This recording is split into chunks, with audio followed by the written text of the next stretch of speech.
नमस्कार, news capital express में आपका स्वागत है। रुक करते हैं खास खबर के साथ। डॉक्टर राम मनोहर लोहिया का 114 जन्मशताब्दी पर समाजवादी पार्टी मध्य प्रदेश द्वारा श्रद्धा सुमन अर्पित किए। भोपाल स्थित बाण गंगा चौराहे पर प्रतिमा पर माल्यार्पण किया गया है।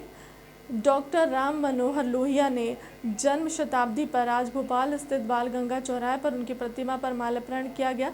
समाजवादी पार्टी द्वारा आज उनको श्रद्धा सुमन अर्पित किए गए। समाजवादी पार्टी प्रवक्ता शमशुल हसन ने बताया कि डॉक्टर राम मनोहर लोहिया समाजवादी नेता थे।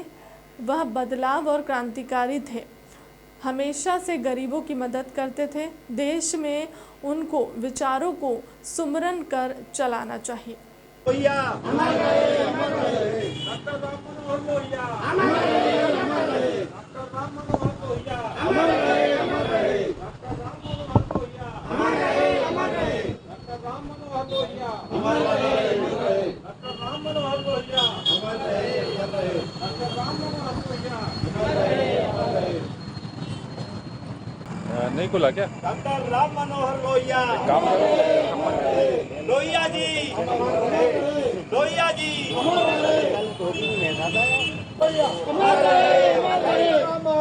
मनोहर लोहिया अमर रहे, अमर रहे। राम मनोहर लोहिया अमर रहे, अमर रहे। डॉक्टर राम मनोहर लोहिया जी अमर रहे, अमर रहे। डॉक्टर राम मनोहर लोहिया बोल नहीं पा रहा है, बोल नहीं पा रहा है। हाँ,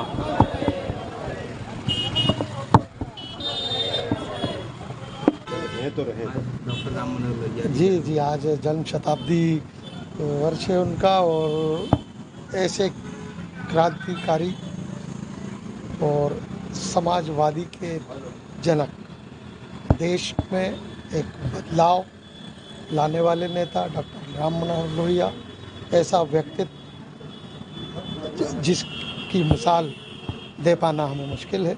हम ऐसे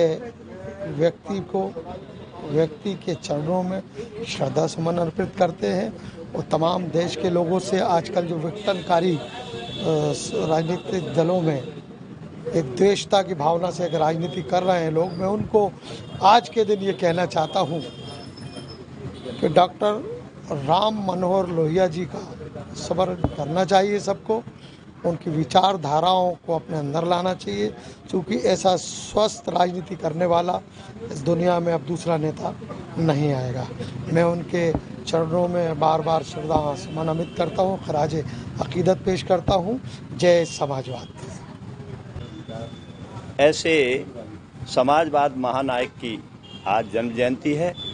इस जन्म जयंती पर सभी प्रदेशवासी और देशवासियों को उनसे अनुसरण करना चाहिए। उनके विचारों से भारत के संविधान में सबसे पहला शब्द समाजवाद लिखा है। उसके अनुयायी हम सब लोग यहाँ इस देश को मानते हैं और आज हम लोहिया जी की वो जयंती मना रहे हैं उनके विचारों से, और ये देश कभी भी उनके विचारों से ओझल नहीं हो सकता है।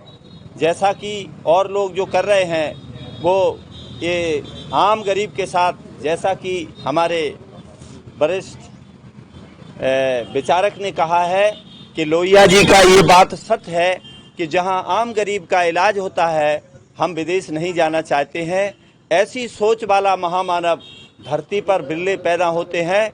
ऐसे लोहिया जी को हम सत बार बार नमन करते हैं और आज ये हम लोग उनके जयंती पर शपथ लेकर के यहाँ से निकलते हैं कि हम जब तक इस देश में गैर बराबरी का जो मूवमेंट चल रहा है, जब तक बराबर नहीं हो जाएगा तब तक लोहिया का सपना पूरा नहीं होगा। और उसका नेतृत्व लोहिया जी के विचारों से अभिभूत माननीय नेताजी मुलायम सिंह यादव जी स्वर्गीय, उन्होंने उनका अनुसरण किया और अब उनके पुत्र अखिलेश यादव जी अनुसरण कर रहे हैं। और जो आने वाला भविष्य होगा वो आम गरीब का होगा, उनके विचारों का, सपने का भारत होगा लोहिया जी का।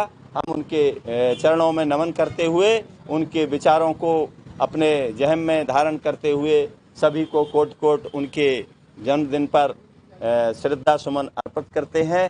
ऐसे महान मानव को नतमस्तक करते हैं। सभी को धन्यवाद। आप सभी चैनल वालों को भी धन्यवाद और पब्लिक को भी यहाँ की धन्यवाद। हमारे साथियों को कोट कोट धन्यवाद। बहुत गौरव का दिन है विख्यात समाजवादी नेता, समता मूलक सोच के धनी डॉक्टर राम मनोहर लोहिया का 114वां जन्मदिन है। डॉक्टर लोहिया 50 के दशक में, 40 के दशक में स्वतंत्रता आंदोलन के दौरान, चाहे 42 का मूवमेंट हो, सेकंड पंक्ति के अग्रिम नेताओं में एक रहे हैं। गांधी के साथ कंधे से कंधा मिलाकर कई बुनियादी सवालों पर हमेशा चर्चा करते रहने वालों में रहे हैं। सन 50 और 60 के दशक में संसद डॉक्टर लोहिया के बिना अधूरी रहती थी। आम आदमी की बात कहना, समता मूलक विचार रखना, नर नारी में कोई भेद नहीं करना, गरीब अमीर की खाई को हमेशा पाट के रखना, जाति विहीन समाज की एक कल्पना करना डॉक्टर लोहिया का सपना था, जो आखिरी तक वो जीते रहे। सन 67 में जब उनका देहावसान हुआ तो उनसे लोगों ने कहा, या सरकार ने कहा, उस समय इंदिरा गांधी हुआ करती थी, कि आपको हम विदेश इलाज के लिए ले जाते हैं। उन्होंने हाथ जोड़ के निवेदन किया कि जहां आम आदमी का इलाज होता हो वहां मैं इलाज करवाना पसंद करूंगा। ऐसी उनकी सोच के वो धनी थे। आजीवन अविवाहित रहकर जनता की सेवा कर कर जिस समय वो विदा हुए दुनिया से, तो उनकी जेब में 2 रुपये मात्र की धनराशि थी। तो आप समझ सकते हैं, ऐसे व्यक्तित्व कृतित्व के धनी व्यक्ति को आज की पीढ़ी को जानना चाहिए, समझना चाहिए। ये तो एक निमित्त है कि हम एक उनकी जयंती मना रहे हैं, लेकिन हम नई पीढ़ी को एक संदेश भी देना चाहते हैं। या आज का दिन इसलिए महत्वपूर्ण हो जाता है कि हम लोग उनके विचारों को सीखें, और आज तो उनके विचार और ज़्यादा महत्वपूर्ण हो गए हैं। आज का यह विशेष दिन है। आज हम सर्वदलीय मोर्चे के हिसाब से सभी समाजवादी विचारों को मानने वाले लोग आज इकट्ठा हुए हैं। मैं सभी का इस मौके पर हार्दिक अभिनंदन और स्वागत करता हूं। जय भारत। डॉक्टर लोहिया अमर रहे।